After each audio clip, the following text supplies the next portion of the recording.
자, 어제 국무회의를 통과한 경찰국 설치, 경찰들의 강한 반발에 또 법령 위반 논란까지 불거지면서 이상민 행안부 장관 탄핵 얘기까지 나오고 있습니다. 그래서 오늘 한판 썰전 경찰국 설치 문제 어떻게 봐야 될 것인가 토론을 준비했는데요. 먼저 경찰국 설치에 동의하는 쪽으로 나오셨습니다. 전 참여연대 공익법연구센터에 계셨어요. 양홍석 변호사님 함께하셨습니다. 어서 오십시오. 네, 안녕하십니까, 양홍석입니다. 네, 그리고 경찰국 설치 반대 입장으로 이웅혁 건국대 경찰학과 교수님 함께하셨어요. 교수님 어서 오십시오. 네, 반갑습니다. 예. 자, 그리고 우리 진 작가님, 김 소장님 함께 인사 나눠주시고. 네, 안녕하세요. 네, 반갑습니다. 네. 자, 오늘 토론은 크게 두 가지 쟁점으로 얘기를 할 텐데요. 일단 그 패널 양 변호사님과 이웅혁 교수님 서로 찬반 의견을 많이 나눠주시고 이제 쟁점 토론이 거의 끝날 때쯤 되면 또 두 패널께서 두 분께 직접 질문하고 답변 듣는 그런 시간을 준비하겠습니다. 자, 먼저 첫 번째 쟁점은요. 그 경찰국 설치를 둘러싼 논란 중 가장 뜨거운 게 그 유삼용 총경이 주도한 전국 경찰서장 회의 위법성이 있는 것이냐, 위법적인 것이냐, 아니다, 위법적이지 않다. 이 부분을 첫 번째 쟁점을 하겠습니다. 위법성 있다. 양홍석 변호사님께서 먼저 말씀 주실까요? 이제 그 회의의 위법성은 예. 뭐 없어 보이고요. 없습니까? 예, 회의 자체의 위법성은 없어 보입니다. 왜냐하면은 이제 회의가 시작되기 전에 예. 그리고 진행 중에 참가자들에게 이제 회의에 참가하지 말라거나 회의를 중단하라는 형태의 직무 명령은 없었던 걸로 보이고 그 직무 명령은 이제 그 유 총경인가요? 그분에 대해서 이제 있었던 걸로 보이고 그다음에 인재개발 원장인가요? 그분에 대해서 이제 중간에 회의를 좀 중단시켜라라는 직무 명령이 있었던 걸로 보입니다. 그렇기 예. 때문에 참가자들이 직무 명령을 다 받지 않은 상태에서 회의를 시작하고 진행했기 때문에 회의 자체의 위법성은 있다라고 보기는 좀 어렵고 다만 이제 그 회의를 주최했던 그 유총경이나 아니면은 인재개발을 원장께서 예. 회의를 중단시키지 않았던 것은 직무명령을 갖다 위반한 것이라고 볼 여지가 있죠. 그 부분에 대해서는 이제 뭐 적절한 감찰이 필요하지 않을까라는 생각이 드는데 예. 다만 이제 이게 회의의 위법성이 있냐 없냐, 그다음에 이게 뭐 대기 발령한 게 적절하냐 아니냐는 사실은 부차적인 문제고 경찰국 설치가 필요하냐 아니면은 진짜로 경찰국 설치가 아니라고 한다고 하면은 합리적인 대안이 무엇이 있는지를 사실 논의를 해야 되는데 예. 그 논의가 사실은 이제 회의의 위법성, 이 토론에서도 사실 첫 번째 질문이 예. 이렇게 돼버린 것 자체가 예. 본질적이지 않다. 좀 부차적인 게 오히려 지금 더 관심을 끄는 그런 형태가 돼버린 것 자, 같습니다. 이웅혁 교수님. 네, 저는 그 위법성이 없다고 생각이 되고요. 충분히 모일 수 있고 얘기할 수 있다. 네, 그리고 사실 이것이 상당히 저는 오히려 중요한 향후의 변곡적 이슈가 될 가능성이 크다라고 아하. 생각합니다. 그리고 예. 지금 그 위법성이 없고 명령 자체가 과연 적법하고 직무에 관한 명령이었느냐, 예. 이 판단 자체도 상당히 그 중요한 걸로 생각합니다. 예. 그 왜냐하면 일반적으로 그 판례를 요약하게 되면 공무원이 이른바 그 집단 행위에 처벌을 받을 수 있는 집단 행위를 하는 것은 예. 예를 들면 공익에 반한다고 하는 이제 목적성을 갖고 본인이 해야 할 직무에 전념하지 않고 해태하는 이런 것들이 이 판명이 됐을 때 예. 사실은 이것은 불법한 행위로서 처벌 대상이 되는 이런 상황인데 그렇죠. 이 상황을 이제 공익과 직무 전념이라고 보게 되면 오히려 이 모인 사람들은 경찰에 중립하라고 하는 아주 중요한 가치, 오히려 그 공익에 더 부합을 하고 공익을 이렇게 그 증진시키려고 하는 네. 그런 것으로 저는 이제 보고요. 또 그 직무 전념도 사실은 본인들이 그 얼만큼이나 중립적인 직무를 하고 싶었으면 예. 이렇게 신고까지 하면서 예. 사비를 통해서 쉬지 않고 왔느냐라고 하는 측면에서는 위법성이 전혀 없고 오히려 적법한 직무 명령이었느냐 이 부분을 나중에 법적 쟁성으로 가게 됐을 때 예. 예를 들면 이거 상당히 저는 중요한 이슈라고 생각합니다. 이따가 뭐 이슈를 좀 얘기할 수도 있겠지만 예. 지금 행안부의 경찰국 설치가 과연 적법한 건지 아니면 위법한 건지 이것은 뭐 나중에 법적 판단이 필요한 대목이 아닌가 생각되는데 예. 가상적으로 만약에 위법한 그야말로 불법 경찰국 설치다라고 하는 전제에서 만약에 얘기를 하게 되면 예. 지금 불법을 더 용인하고 조장하고 라고 하는 명령을 발한 것이 아니냐 경찰청장이 했다고 아하. 하면 말이죠. 예. 그러면 오히려 거꾸로 그 모임 자체가 더 정당성 얻을 수 있다는 그 뿐만이 취지이신 아니고 거죠. 오히려 이건 직권남용의 혐의를 배제할 수 없는 음흠. 이런 문제까지도 또 갈 수가 있는 것이 아닌가. 저는 이제 그런 생각을 해봤습니다. 양 변호사님은 이 부분에 대해서 반론하실 게 있습니까? 이제 그 경찰국 설치의 적법성 여부는 나중에 예. 얘기를 할 것 같고요. 네. 그건 좀 논외로 하고요. 예. 뭐 이제 모이신 총경들의 뜻이 뭐 이제 좋다는 것 자체는 부정하지 않습니다. 네. 근데 뜻이 좋다고 해서 그 행위의 적법성이 당연히 담보되는 것은 아니고요.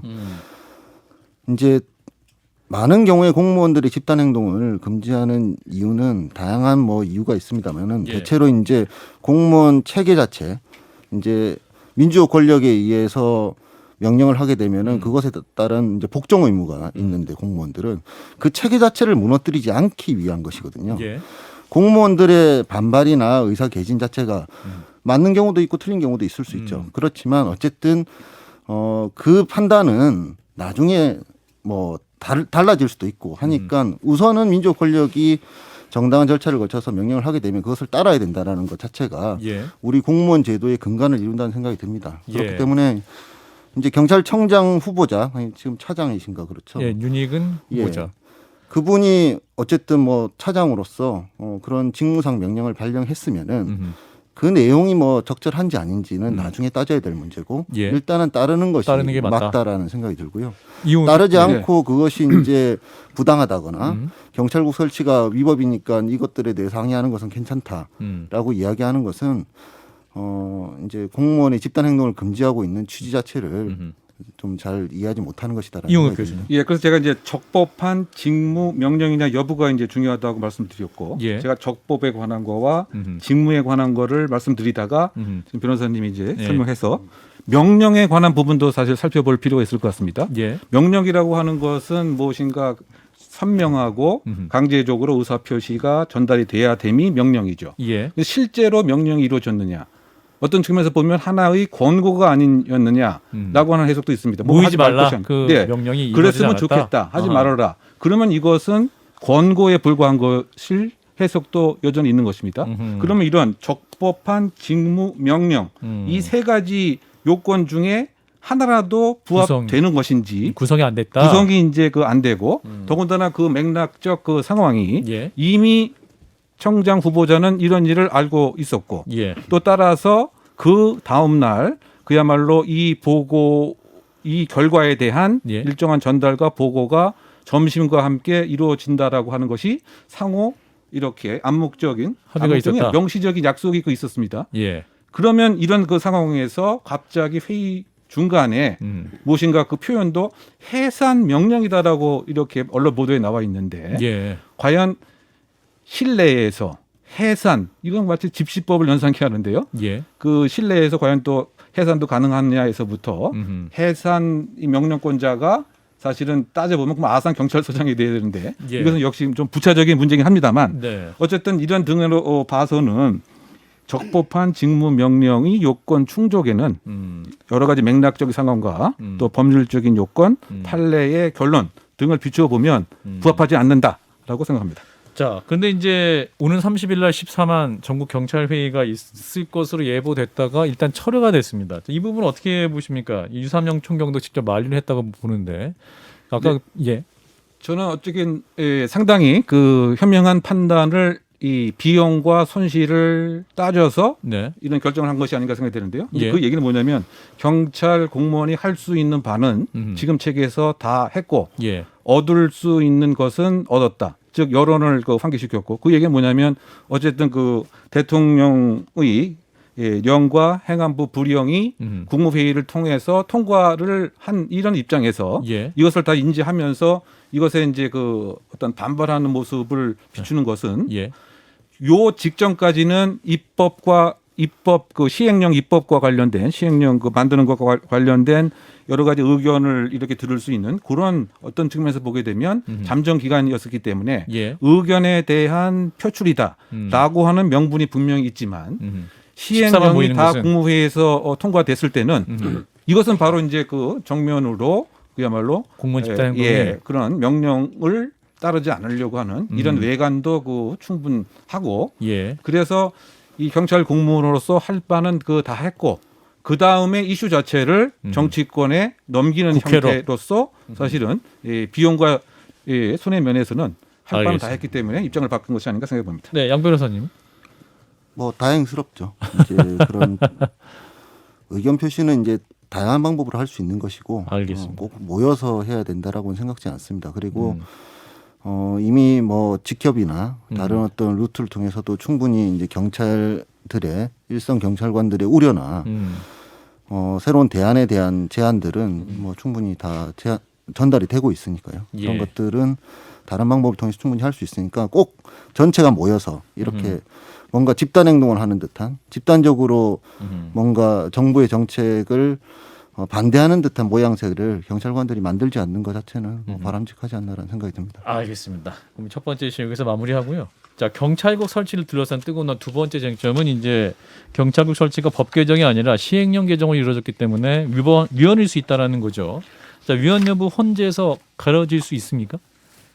이 사건은 이제 그 위헌성에 대한 판단을 예. 일단은 헌재에서 하기가 어렵습니다. 어렵습니까?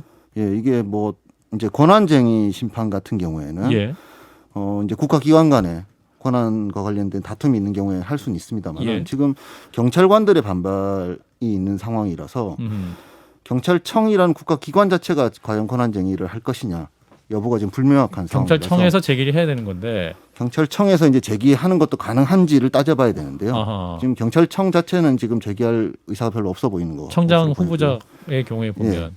그래서 권한쟁의로 헌재 가기는 어렵고요. 이게 누군가의 기본권을 침해해야지 예. 헌재에 가서 뭔가 심판을 받아볼 수 있는 예. 사건성이 있는데 지금 기본권 침해가 있다라고 보기는 좀 어려워 보입니다. 그래서 헌재에 갈 수는 없는 거고요. 예. 이제 대법원에서 명령규칙 심사권이 있기 때문에 이제 시행령이나 시행규칙 불령의 일부에 대해서 이제 예. 심사를 할 수 있는데 예. 그것도 기본적으로 사건성이 있어야 됩니다. 어떤 구체적인 사건이 있어야 되는데 예. 사건성을 갖추기 좀 어려워 보입니다. 그래서 위헌 여부에 대해서 사법부의 판단을 받기는 어렵지 않나라는 어렵다. 생각입니다. 자, 이 교수님.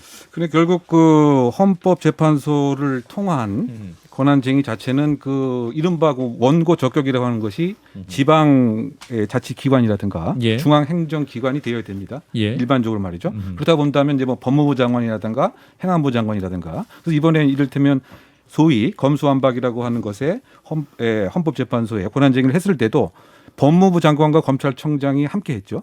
즉 법무부 장관이 들어갔습니다. 예. 근데 이번 사항은 아무래도 행안부 장관이 협조할 가능성은 전혀 없는 것이고요. 예. 경찰청장도 그 마찬가지겠죠. 예. 그렇다고 본다면 일반적인 형태의 헌법재판소를 통한 수는 없을 것 같다. 권한쟁의 청구는 불가능한데 예. 다만 이른바 그 국회의 입법권이 침해되었기 때문에 예. 왜냐하면 시행령으로 이것을 만들어서 음흠. 이것의 권한에 침해가 있었다고 제기해 봄직도 합니다. 국회에서. 네, 다만 그런 전례는 없었던 것이죠.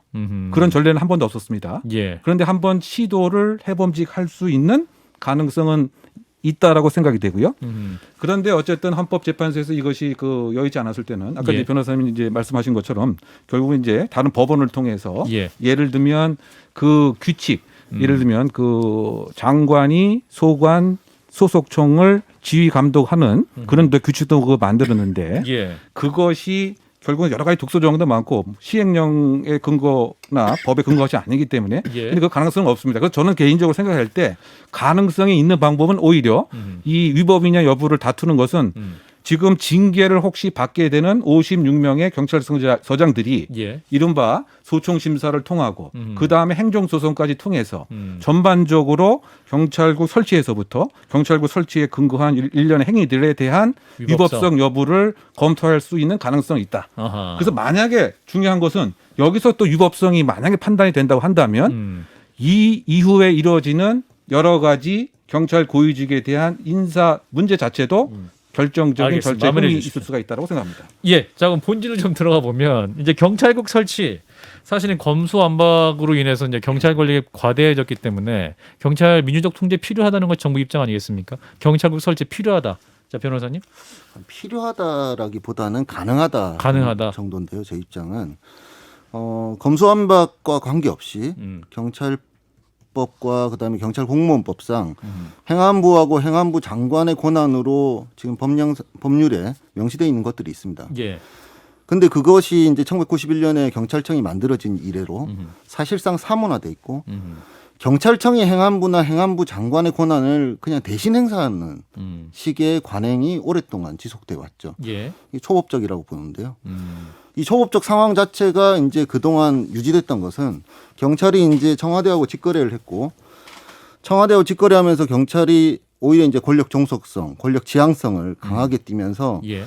청와대한테는 굳이 경찰과 행안부를 직접적으로 연결하지 못하도록 예. 그러니까 중간에 행안부를 거치도록 할 이유가 없었던 것이죠. 바로 청와대의 직통이었다. 그렇죠. 그래서 기존의 상황 자체가 지금 법률이 있는데 법률에 따른 권한 행사를 사실상 행안부나 행안부 장관이 못했던 것을 이제 어떤 방식으로든지 하겠다라고 결정을 했다라고 하면은 그것을 하기 위한 장관의 보좌 조직은 뭐 만드는 것이 좀 가능하다. 경찰국이 설치 가능하다. 자, 이 교수님. 네, 요 이야기를 두 가지로 분리해서 함이 더 적절합니다. 예. 왜냐하면 먼저 검수완박에 관한 언급을 하셨기 때문에 예. 그래서 마치 지금 이슈 자체가 검수완박으로 인한 통제가 필요한 명분을 두고 쭉 전개하는데 예. 좀 재미있는 얘기로 왜 거기서 검수완박이 나와라고 제가 먼저 이렇게 질문합니다. 근데 예. 그 얘기는 이제 무슨 얘기냐? 예. 그것은 수사권에 관한 얘기입니다.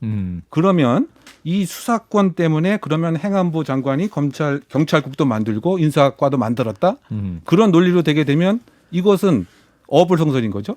바꿔 얘기하면 정말 수사에 대한 통제는 행안부 장관과 행안부 밑에 있는 경찰국이 하는 것이 아닌 거죠. 예. 논리를 보게 되면 지금 상당히 잘못되어 있는 논리로 그대로 방증이 되는 거가 아니겠습니까? 그 얘기는 뭐냐면은 수사라고 하는 것은 결국은 검찰이 현재 갖고 있는 영장 청구권 또 판사의 영장 발부권 기타 이런 사법 제도에 의해서 통제를 하는 것인데 거기서 검수완박 때문에 이런 안이 나왔다고 하면 이 자체가 문제라고 하는 오히려 자인을 하는 것이 아닌가 그런 지적을 하고 싶고요.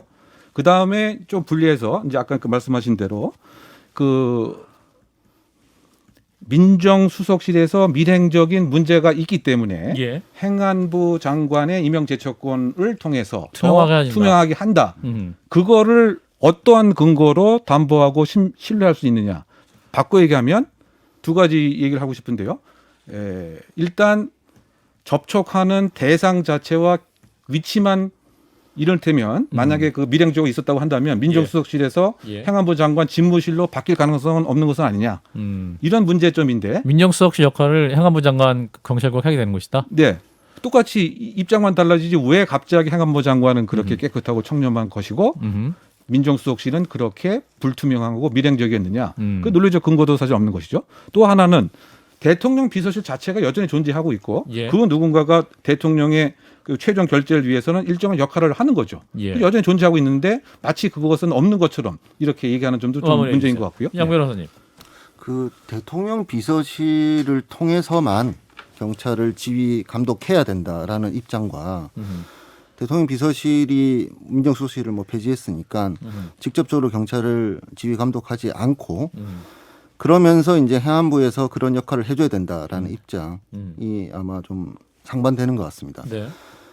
근데 저는 둘 다 뭐 할 수 있다라고 보는데요. 예. 그런데 경찰과 권력의 어떤 그 밀착 정도를 보면은 청와대하고 직거래했던 시기가 더 밀착돼 있지 중간에 행안부를 끼워놓고 국무총리를 끼워넣는 게 어떻게 더 밀착이 됩니까? 권력으로부터 거리가 멀어지고 그다음에 그 경찰행정과 관련돼서 여러 의사결정들이 절차에 따라서 이루어지는 것 자체가 더 투명한 것이지 예. 어떻게 그걸 갖다가 끼워 넣는 것 자체는 문제가 있고 그다음에 직거래하는 것 자체가 더 오히려 더 나은 것처럼 이야기를 하는지 의문이 들고요. 예. 1991년에 민자당이 그 3당 합당해 가지고 이제 민자당이 정부조직법하고 이런 것들 통과시킨 다음에 경찰법을 날치기 통과시켰습니다. 그 이후로 경찰하고 최고 권력과의 유착 관계가 결국에는 경찰의 권력 지향성을 계속 점점 더 배가시켰고 예. 그래서 1991년 이후로 경찰이 민주경찰이 갑자기 된 게 아니거든요. 그 이후로 있었던 수많은 인권 침해, 그다음에 부적절한 경찰권 행사가 계속 있었습니다. 그게 갑자기 행안부 장관이 중간에 어떤 역할을 한다고 해서 예. 법률상 보장된 권한을 행사한다고 해서 갑자기 뭔가 달라질 것이다라고 이야기하는 것 자체가 저는 어불성설이라고 생각합니다. 이 교수님 반론해 주세요. 네, 그 31년 동안 예. 행안부 장관이 지금처럼 하지 않았거나 못했던 이유가 있었던 거죠. 그것이 이 정부조직법과 그 경찰법의 연원을 보면 알 수 있습니다. 예. 즉 그 내무부 밑에 치안국이 있었던 기간이 1948년부터 1991년까지 약 43년 동안이고요. 예. 그 다음에 없어지게 된 기간이 31년입니다. 그렇죠. 그 현재는 이제 그 없는 이런 게 상태인 거죠. 예. 그 왜냐? 치안 소관 업무의 관장 주체는 1991년 이후에 예. 행안부 장관에서 의도적으로 뺐습니다. 빼고 따로 단독 독립 법률로 경찰법에서 경찰청이 치안 사무를 관장한다라고 만들었기 때문이죠. 예. 그렇다고 본다면 지금 16개 그 사항에 행안부 장관의 소관 업무가 아닌 것으로 지금 명확히 그 되어 있는데 예. 이것을 이른바 시행령을 통해서 사실상 치안 사무화한 이런 문제점이 그 있게 되고요. 예, 여기서 쟁점이 예. 제가 좀 예. 그냥 그 너무 전문적인 용어로 들어가가지고 진짜 제가 그냥 아주 번박하게 좀 질문을 해드릴게요. 경찰이 왜 이렇게 반발하는 겁니까? 일단 이렇게 질문을 드리고 왜냐하면은 민정수석실의 통제를 받는 거랑 행안부 장관의 통제를 받는 거랑 뭐가 차이가 있으니까 좀 반발하는 거 아니겠습니까? 근데 정말로 경찰들이 어느 부분에 반발하고 있는 건지 어느 부분을 두려워하고 있는 건지 잘 모르겠어요. 어떤 겁니까? 행안부 거기다 장관이 포함해서 예. 같은 맥락에서의 질문인데 그러니까 청와대가 직거래를 한 것을 이제 두 분은 잘 아시는 것 같고 저희는 잘 몰라서 여쭤보는 건데 그러니까 저희가 이해하고 있기로는 예를 들면 치안비서관 이런 직책이 있어서 경찰에서 청와대로 파견된 누군가가 메신저 역할을 하면서 직거래를 했다는 말씀이신 건지 그러니까 직거래하는 정확한 양태에 대해서도 저희가 좀 설명을 들으면서 진 작가님 질문에 답변을 같이 좀 주시면 좋겠습니다. 그러니까 이번에 이제 가장 중요한 것은 이제 저는 가치적인 이슈가 더 중요하다고 생각합니다. 같이 이제 가치. 예. 이제 이 얘기는 이제 뭐냐면 대한민국 그 정부 수립 이후에 예. 이 경찰들이 불이익을 감수하면서 공개적으로 이름까지 다 걸으면서 한 적이 거의 없었습니다. 만약에 이따로 한다면 딱 두 번 있었던 거죠. 1949년도에 이른바 7.1 경찰 그 노독술이 그 반민특위에 대한 습격 등을 하면서 서울 중부경찰서과 수십 명의 경찰들이 일정한 집단 의사 표현을 했습니다. 예. 그런데 그것은 어용 집단 의사 그 표현이었던 거죠. 왜냐하면 이승만 대통령이 지원을 했기 때문에. 예. 그러고 나서 1960년 그 4.19 혁명 이후에 예. 경찰들이 국민에 대한 발포에 대한 책임에 대한 회피를 하기 위해서 예. 우리 중립화해야 된다. 그 전국에 걸쳐서 사표를 내겠다. 또 집단적인 반발을 했습니다. 이것은 스스로 책임을 회피하기 위한 어떻게 본다면 선제적 자가숙청 의미의 이 집단 의사 표시였습니다. 예. 그것 이외에 대한민국 정부 수립 이후에 이번이 처음 스스로의 이른바 불이익도 감수하면서 예. 가치를 추구하는 이제 그런 입장이 제일 중요한 겁니다. 그래서 일단 질문에 답을 하게 되면 왜 이렇게 분노하느냐? 반발하느냐? 예. 가치 때문에 그렇다. 첫 번째. 어떤 가치죠? 어떤 가치죠? 그게? 경찰 중립화라고 하는 그 가치를 근데 지향하고 싶은 행안부 거죠. 장관은 아니, 왜 뭐, 중립을 못 지킵니까? 왜냐하면은 민정수석실에 통제되는 게 저는 어떻게 보면 더 억압적으로 보이고 예, 대통령의 직접 통제를 예, 받는 게 오히려 더 통제를 받는 게 독립성이 더 침해되는 거 독립성을 해치는 아닙니까? 것 같은데. 그런데 현실에서 이제 이게 봤을 때 예. 지금 달라지는 그 모습이 행안부 장관이 예.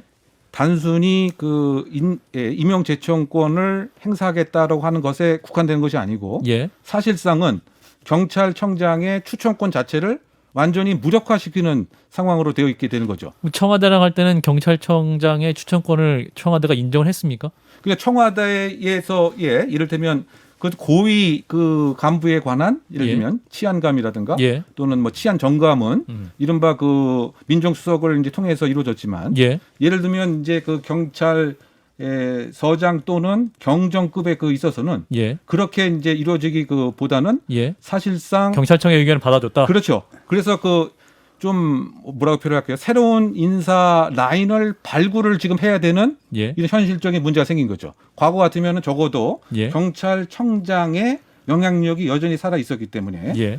3천 명의 그 경정 같은 경우는 예. 총경으로 승진하지 못하게 되면 약 그 10년 정도 전후해서 그럼 바로 이제 그 퇴직을 해야 됩니다. 사실상에 예. 그 이른바 그 계급 정령제가 있기 때문에 그래서 적어도 경찰서장한테 무엇인가 열심히 또는 경찰청장한테 무엇인가 열심히. 그러면 행안부 장관은 그런데 뭐가 어려워지는 겁니까? 그러니까 새로운 또 인사 라인을 발굴해야 되는 이런 현실적인 이제 문제도 깔려 있는 것이고요.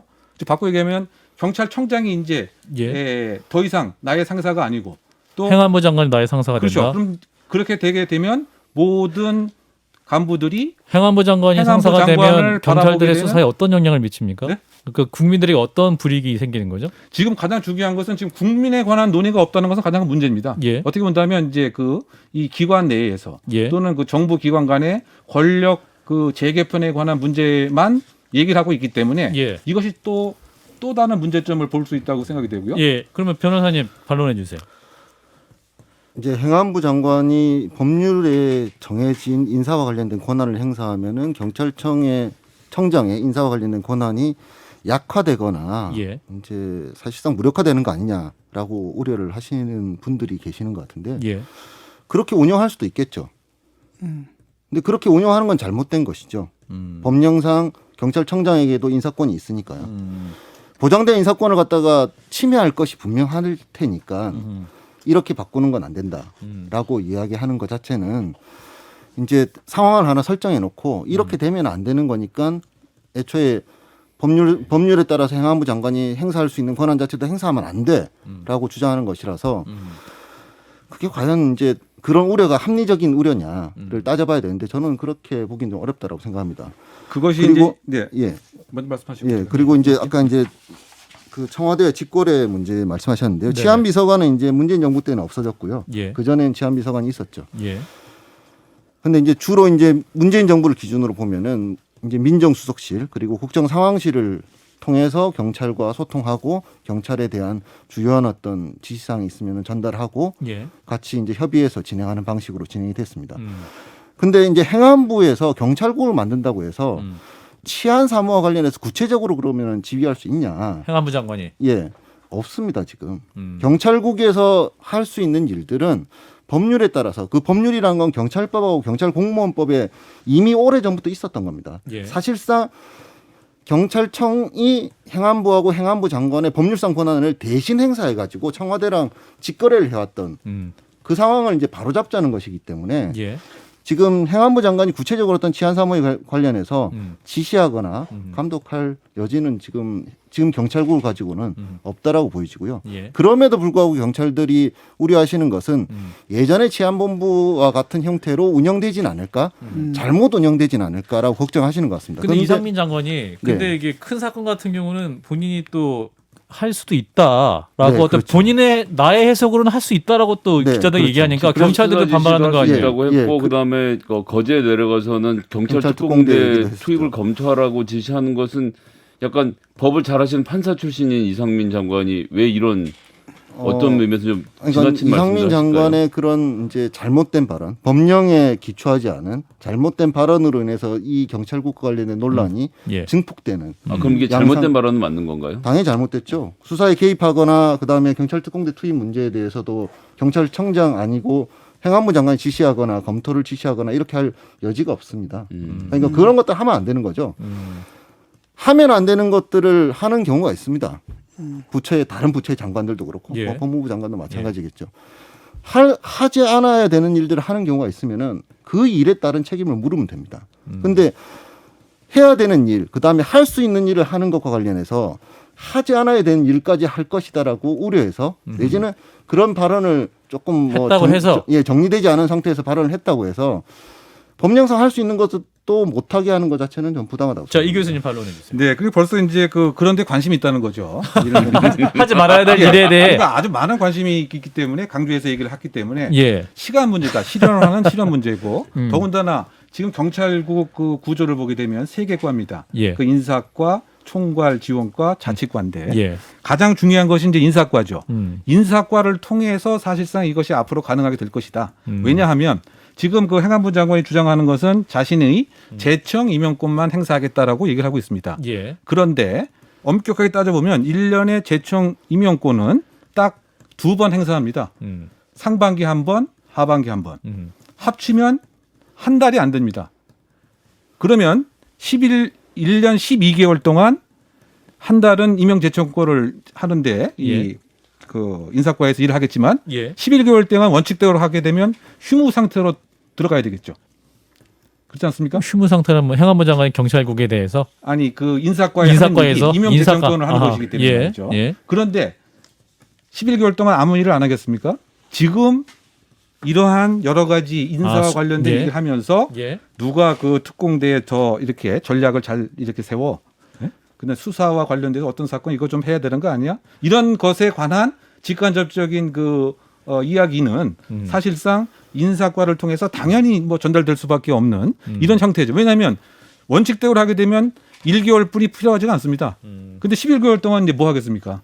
그래서 결론적으로 보게 되면 이 구조 자체가 만들어지게 되면 사실상 과거에 예를 들면 대통령, 내무장관, 치안국장, 지방경찰국장, 집파출소장으로 연결되는 이론적 명령 체계의 회복이다, 복원이다. 그래서 가장 그 폐해가 과거에 그 최인규 그 내무부 장관이 본인이 갖고 있던 경찰 인사권을 마무리해 주세요. 네, 통해서 정치적인 또 선거적인 하나만 질문할게요. 관련을 그러니까 지금 한 게 문제가 됐었죠. 일단 네. 설치가 될 거 아니까 8월 2일에라고 한다면 지금 경찰들의 그 우려하고 있는 바를 해소하기 위해서는 경찰에서는 어떤 요구를 합니까? 예컨대 지금 운영을 해야 될 거 아닙니까? 그렇기 때문에 이렇게 해야 된다는 제언, 대안 같은 것들을 갖고 시간이 계시죠. 1분밖에 안 남아서요. 네, 결국은 지금 그 교수님 30초씩 네, 하겠습니다. 이미 이제 가장 그 해결적인 방법이 그 국회에 그 경찰위원회에 관한 법안이 올라가 있습니다. 예. 그래서 그 국무총리 그 산하에 예. 예, 이를테면 뭐 대법원 행정부 국회에서 추천하는 구인으로 구성된 예, 행정기관으로서 자신의 이름으로 행정적 의사를 표시할 수 있는 국가경찰위원회를 예. 이 시기에 오히려 확대해서 만드는 그런 계기로 삼는 것이 경찰의 중립화를 지킬 수 있는 방안이다라고 하는 대안을 내놓고 있는 상황입니다. 네. 자, 네, 변호사님. 경찰위원회 실질화를 위한 법 개정은 필요하고요. 예. 다만 그 전에 경찰국 신설로 인해서 경찰의 중립성, 독립성, 공정성이 침해된다라고 주장하시는 분들이 계시는데 예. 왜 그렇게 된다고 생각하는지 저는 좀 의문입니다. 대한민국 경찰이 행안부 장관이 인사권 좀 행사한다고 해서 갑자기 불공정해지거나 갑자기 권력에 뭐 개가 되거나 그렇게 되지 않는다라고 생각합니다. 지금 이미 민주화된 시기를 여러 차례 거쳤기 때문에 예. 경찰이 스스로 할 일을 하면 된다라는 생각이 듭니다. 알겠습니다. 시간이 좀 부족한 게 좀 아쉽네요. 일단 오늘 이야기는 여기까지 하도록 하겠습니다. 청취자 여러분께서 판단은 하셨을 거라 믿습니다. 자, 이웅혁 건국대 경찰학과 교수님, 양홍석 변호사 두 분 고맙습니다. 네, 고맙습니다. 고맙습니다.